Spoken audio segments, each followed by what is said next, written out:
And ఇప్పుడు మనం English నేర్చుకునే క్రమంలో, ఇంగ్లీష్ మాట్లాడే క్రమంలో రైట్ కొన్ని మిస్టేక్స్ చేస్తూ ఉంటాం. అవును. అలాంటి మిస్టేక్స్ నుంచి మనం బయటపడాలంటే ఏం చేయాలి?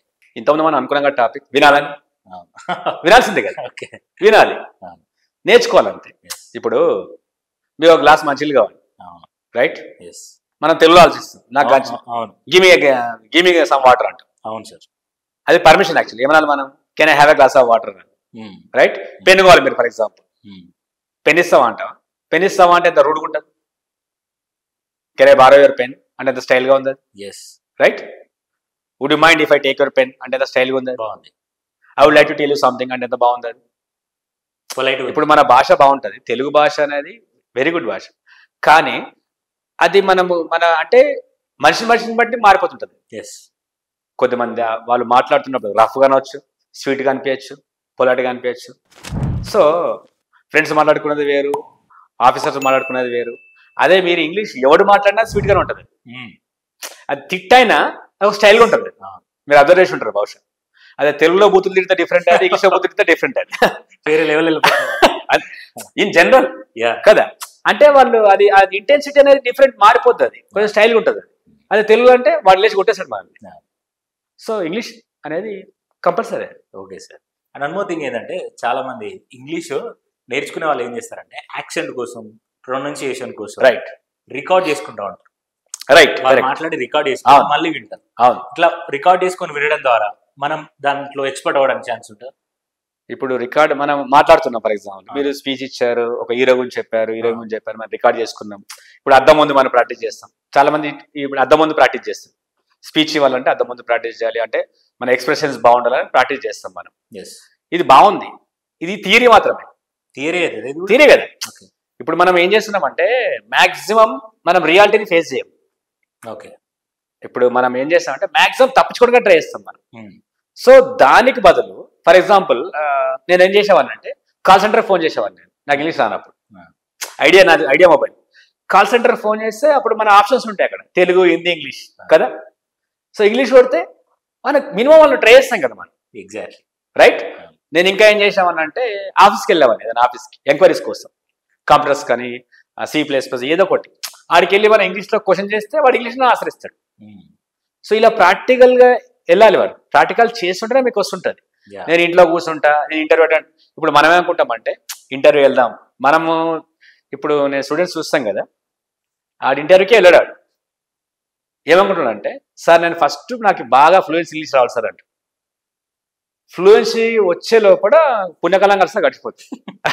అంతే కదా.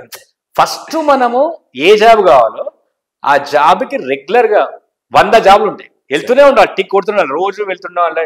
మనం DC పేపర్ తీసుకోవడం కానీ, అప్లై చేయడం కానీ, మనం రెగ్యులర్గా పోతూ ఉంటే అక్కడ ఇంటర్వ్యూ ఏ ప్రాసెస్ నడుస్తుంది, ఒక్కొక్క ఆఫీస్లో ఒక డిఫరెంట్ ఇంటర్వ్యూ ఉంటుంది.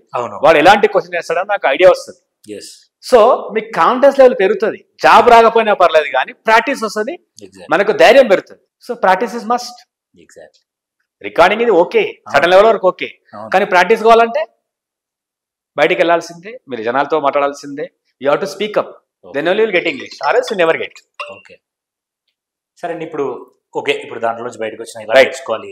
ఓకే, ఇప్పుడు ఇంగ్లీష్లో కొన్ని వర్డ్స్ ఉంటాయి. అవును. ఇప్పుడు క్యాన్ అండ్ గుడ్, రైట్. వీటి మధ్య డిఫరెన్స్ ఏంటి సార్? సార్ ఇప్పుడు కెన్ అంటే ఏం లేదు, కెపాసిటీ. కెపాసిటీ అంటే ఏంటి? నా వల్ల ఏమవుతుంది, I can teach English, right. You can ask questions, she can run fast, they can win the match. So different kinds of abilities ఉంటాయి, వాళ్ళకి సత్తా ఉంటుంది. అప్పుడు మనం కెన్ వాడాలి, రైట్. అదే కెన్ పెట్టి మనం ఏం చేస్తాం, పర్మిషన్ తీసుకోవచ్చు. ఇప్పుడు నా దగ్గర పెన్ ఉంది, మీరు ఎలా అడుగుతారు, can you give me a pen? ఇప్పుడు can you give me a pen Telangana, English ఏంటి, can I borrow your pen. Okay. So అంటే పర్మిషన్ తీసుకోవడానికి మనం కెన్ వాడతాం. రిక్వెస్ట్ చేయాలి, చేయండి ఇప్పుడు, can you please give me a pen, can you please give me a pen. So మనం can అనేది రిక్వెస్ట్ వాడచ్చు, పర్మిషన్ వాడచ్చు, ఎబిలిటీకి వాడచ్చు. కుడ్ అనేది ఏం లేదు, ఆ కుడ్ అనేది పాస్ట్ ఎబిలిటీ. నేను నిన్న రాలేకపోయాను, I could not come to class yesterday, right. I could buy a car, నేను కొనగలిగాను అంటే నా వల్ల అయింది అని చెప్పడానికి కుడ్. అదే కుడ్ అనేది ఒక పొలైట్ వర్డ్, కెన్ కన్నా పొలైట్ అది. ఇప్పుడు మీరు అన్నారు can I have a glass of water అన్నారు, అదే could I have glass of water అంటే ఒక డిగ్రీ పెరిగినట్టు. Could I borrow your pen అంటే మీ లెవెల్ పెరిగినట్టు, అంటే అది మచ్ పొలైట్ అది. ఓకే. కెన్ కన్నా పొలైట్ వర్డ్ ఏంది కుడ్. యా. పర్మిషన్ కానీ రిక్వెస్ట్ కానీ టాప్ అన్నట్టు. Could you please give your pen, could you please show me the way. అది డిగ్రీ. కెన్ కంటే కుడ్ అనేది హై డిగ్రీ. ఓకే. కుడ్ అనేది గతంలో పాసిబిలిటీ, గతంలో కెపాసిటీ. కెన్ అనేది ప్రెసెంట్ ఫ్యూచర్ లో కెపాసిటీ. ఓకే. అండ్ ఇప్పుడు question tags and tenses, right. వీటి ఇంపార్టెన్స్ ఎలా ఉంటుంది? ఇప్పుడు క్వశ్చన్ ట్యాగ్స్ అని ఏం లేదు. మనం ఇద్దరం వెళ్తున్నాం రోడ్ మీద, మన ఫ్రెండ్ ముందుకు వెళ్ళిపోతుంటాడు. ఓకే. అరే ఆడు మన ఫ్రెండే కదా అంట. కదా కదా, Yeah. ఈ సినిమా బాగుంది కదా అంట. బాగుంది. కదా, వీని యాక్టింగ్ బాగాలేదు కదా అంట. కదా, ఆ కథ అనేది క్వశ్చన్ ట్యాగ్. క్వశ్చన్. సో మనం కన్ఫర్మ్ చేసుకుంటున్నాం అది రైటా రాంగా. ఆ స్టేట్మెంట్ ని మనం కన్ఫర్మ్ చేసుకోవడానికి కదా వాడుతున్నాం. ఇప్పుడు ఫర్ ఎగ్జాంపుల్ మనం వేసేసినాం చల్లగా ఉంది, it is cold, isn't it. Isn't it. Yeah. Isn't it అనేది క్వశ్చన్ ట్యాగ్. Question tag.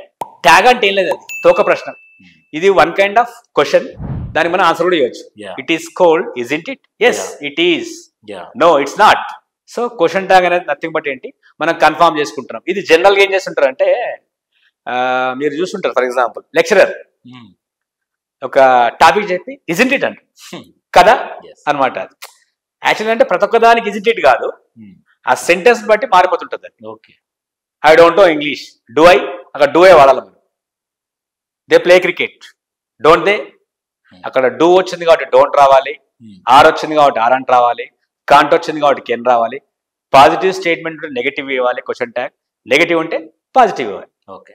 కదా, కాదు కదా, అవును కదా అనేది క్వశ్చన్ ట్యాగ్, అంతే. Okay sir. అండ్ ఇప్పుడు active voice and passive voice. So right.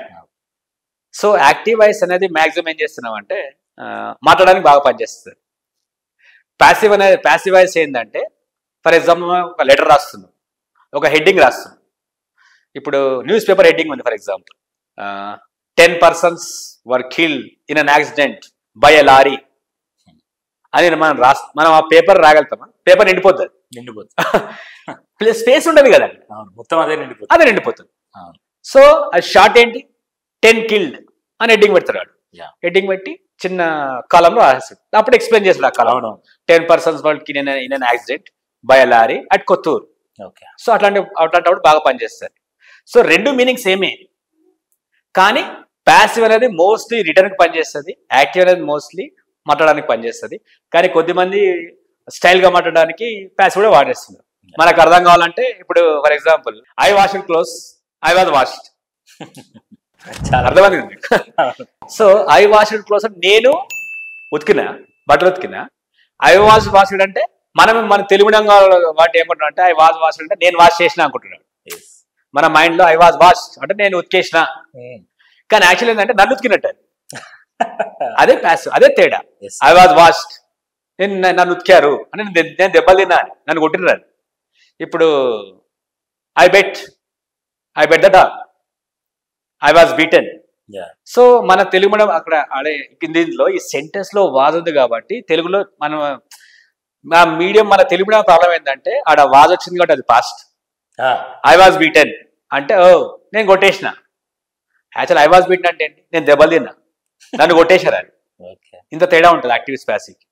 So మనకి యాక్టివ్ రావాలి, ప్యాసివ్ వచ్చుంటే సూపర్ ఇంకా. ఎందుకంటే అక్కడ పేపర్ మీకు అర్థం కావాలి, ఒక బుక్ మీకు అర్థం కావాలంటే ఖచ్చితంగా మనకు ప్యాసివ్ రావాల్సిందే. ప్యాసివ్ వాయిస్ వస్తేనే వాడు రాసిన సెంటెన్స్ మనకు అర్థమవుతుంది, ఆ పారాగ్రాఫ్ అర్థమవుతుంది, ఆ క్వశ్చన్ అర్థమవుతుంది. వై వర్ యూ బీటెన్ మనకు అర్థం కాదు. నువ్వెందుకు కొట్టినావు అనుకుంటావు, మనం నిన్నెందుకు కొట్టినారు మీనింగ్ అది. నిన్నెందుకు కొట్టారంటే వై వర్ యూ బీటెన్ మనకు అర్థమైంది కాదు కదా. సో మనకు ప్యాసివ్ రావాల్సిందే. Okay sir. So what is the importance of articles? మనం ఏం చేస్తుంటామంటే 1 pen, 2 pens, 3 pens, 4 pens అంటుంటాం. మనం ఇంగ్లీష్లో ఏంటంటే 1 బదులు మనం ఏ యాన్ వాడుతున్నాం. For example I have a pen. Actual ఏంటంటే ఐ హ్యావ్ ఎ పెన్ అనేది కరెక్ట్, ఐ హ్యావ్ 1 pen అంటాం మనం, ఒకటి కాబట్టి మనం 1 అంటున్నాం.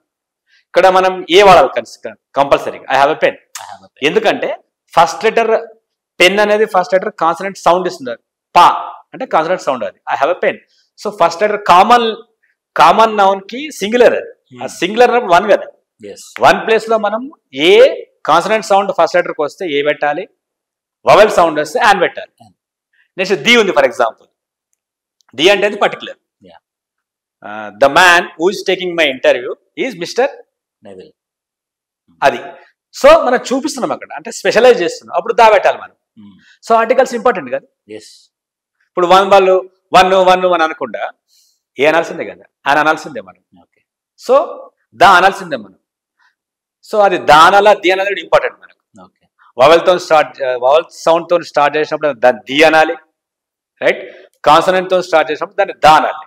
The pen, the elephant. So ఆ తేడా మనకు వచ్చి ఉండాలి కదా, మనం మాట్లాడేస్తున్నాం మనం. సో మన ఆర్టికల్స్ ఇంపార్టెంట్ చాలా. Thank you sir. అండ్ ఫైనల్గా ఇంగ్లీష్ నేర్చుకోవాలనుకునే వాళ్ళకి, కొత్తగా లెర్నర్స్కి, అండ్ ఆల్రెడీ నేర్చుకొని తప్పులు చేసే వాళ్ళకి మీరు ఇచ్చే కాన్ఫిడెన్స్ ఏంటో మీ మాటలు. తప్పులు తిప్పులు తాళాలు దేవుని గుళ్ళో మేళాలు. అదే సార్ కదా. తప్పులు అనేది మానవ సహజం. ఈవెన్ ఒకప్పుడు నేను ఎంఏ ఇంగ్లీష్ నేర్చుకున్నప్పుడు ప్రొఫెసరే అక్కడ దే డజంట్ నో అంటున్నాడు. మేము ఒక 50 మంది ఆవిడ క్లాస్లో కూర్చున్నాం. నేను ఇంటర్వ్యూలో సార్ మీరు దే డజంట్ నో అంటారు, అది దే డోంట్ నో కదా సార్, అందరూ ఫీల్ అవుతారు ఇక్కడ. సో ప్రొఫెసర్సే రాంగ్ మాట్లాడినప్పుడు మనం ఎంత అంతే కదా. ఎర్రర్స్ అది. To err is human, to forget is divine. మన బ్రహ్మలో డైలాగ్ ఉంటుంది కదా, అతడు సినిమాలో ఆ డివైన్ కాదు, అట్లా ఇంత తాగితే తప్ప అట్లా. సో మన ఎర్రర్స్ అనేది చేస్తుంటేనే కదా మనకు తెలిసేది అది ఇది ఎర్రర్ అని. తప్పులు చేయనప్పుడు మనకి ఎలా తెలుస్తుంది? అది చేయాల్సిందే. మనకు పుట్టుకతో మన ఇంగ్లీష్ వాళ్ళం కాదు కాబట్టి మన తప్పులు అవుతాయి. You need not feel, you have to follow, you should speak up, but you should get English. English is essential, the most important language in the world. English can kill any kind of language. ఒక మా professor చెప్తుండేవాడు అనమాట, అక్కడ line ఉంది అక్కడ ఏంటంటే, English is growing on the languages on the graveyards of other languages. అర్థమైంది మీకు? English is growing on the graveyards of other languages. అంటే ఇంగ్లీష్ మిగతా భాషలు చంపేసింది. ఇప్పుడు ఇక్కడ తెలుగుని చంపేసింది, అక్కడ తమిళ్ చంపేసింది, అట్లా చాలా లాంగ్వేజ్. తమిళ్ కాదేమో అని ఆల్మోస్ట్ అయితే మనం చంపేస్తున్నట్టే కదా. Most of the language it's killing. ఇప్పుడు ఇంగ్లీష్ ఇస్ ఇంటర్నేషనల్ లాంగ్వేజ్. ఎందుకు అంటున్నాం మనం? Any country if you are going you must know English. So you have to learn. Don't get nervous, be confident. And moreover చాలా మంది చేసే తప్పేందంటే, అబ్బా నాకు రాదురా బాయ్ కదా, ఇక వాళ్ళు క్విట్ అయిపోతుంటారు. You should never quit, you should never give up. You must speak, continue చేయండి మీరు. రైట్ అయినా రాంగ్ అయినా. ఇంకోటి ఏంటంటే, ఇది లెర్నింగ్ అనేది మనం ఫన్ లాగా నేర్చుకోలేదు. మనం ఇది బోరింగ్ గా, అరే ఇక మనకు జిందగలే రాదురా బాయ్ ఇది అనుకుంటే రాదు కాదు. ఎందుకంటే రేపు పొద్దున మీకు మేనేజర్ కావచ్చు, కంపెనీ పెట్టవచ్చు, ఒక స్టార్ట్అప్ స్టార్ట్ చేయొచ్చు, ఇంటర్వ్యూస్ తీసుకోవచ్చు. ఒక రేంజ్కి వెళ్ళాలంటే ఇంగ్లీష్ కంపల్సరీ మనకు. మీరు హ్యాపీగా ఫీల్ కావండి. చిన్న సెంటెన్స్ చెప్పండి, ఒక చిన్న స్పీచ్ ఇవ్వండి, రైట్. ఒక టాపిక్ పైన ఒక 3 minutes మాట్లాడండి, మీరు హ్యాపీగా ఫీల్ కావండి. అంటే మీకు కిక్ రావాలి ఇంగ్లీష్లో. అది ఇంగ్లీష్ అంటే కిక్. ఆ కిక్ మీకు వచ్చినప్పుడు ఇంగ్లీష్ ఖచ్చితంగా వచ్చేస్తుంది. Okay sir, thank you sir, thank you so much. So చూసారు కదా, మీరు ఇంతవరకు వీడియో చూస్తున్నారంటే ఇంగ్లీష్ అనేది మీకు ఎంత ఇంపార్టెంటో మీకు అర్థమైపోయి ఉంటుంది. అలాగే మీతో పాటు మీ ఫ్రెండ్స్ కూడా నేర్చుకోవాలనుకుంటున్నారు కాబట్టి ఈ వీడియోని వాళ్ళకి షేర్ చేయండి.